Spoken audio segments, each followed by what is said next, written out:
Ambassador wa Germany mu Uganda, His Excellency Matthias Schauer, asiimye gavumenti ya kuno okutumbula enkola ya teknologiya mu biseera ng'obutonde bw'ensi bwonooneddwa. Okusiima kuno akukoze babadde batongozza enkola egenda okwetooloola ekibuga Kampala mwe bakuŋŋaanyiza ebidduka ebikozesa amasannyalaze nga si byamafuta.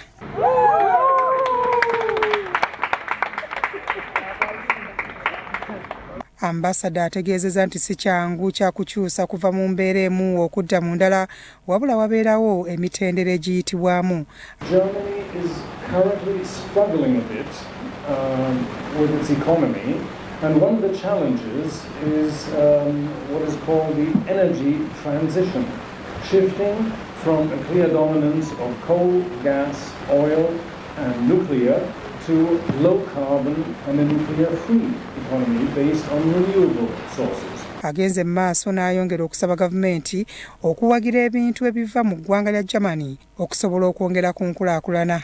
I'm supporting the German company Empower Life in setting up solar power supplies across Uganda. This is a great example of collaboration between Germany and Uganda in advancing sustainable development. Ye Professor Robina Nyanjula akulira ekibiina ky'abakyala ki Women Entrepreneurship Forum Africa asabye abakyala obutanyooma mirimu.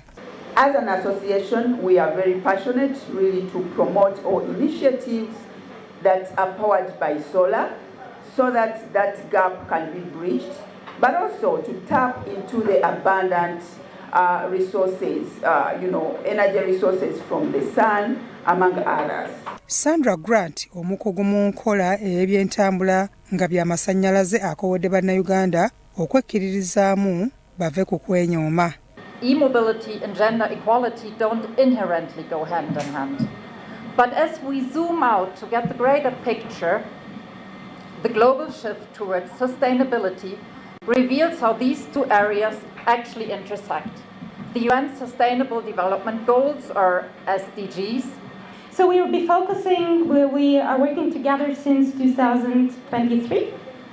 And since then we came up with a marketing strategy, a marketing plan, and we have focused on 4 main areas.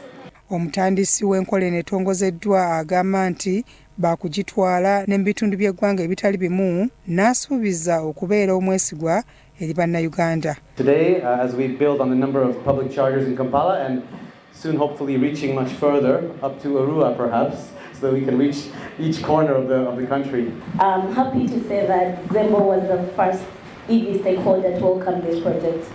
We have the first women, 30 women on road, new project, new product, to make even matters worse, but they had faith in us and in our product, and we are happy to have them on the road for now like 3 years, which is quite a big thing.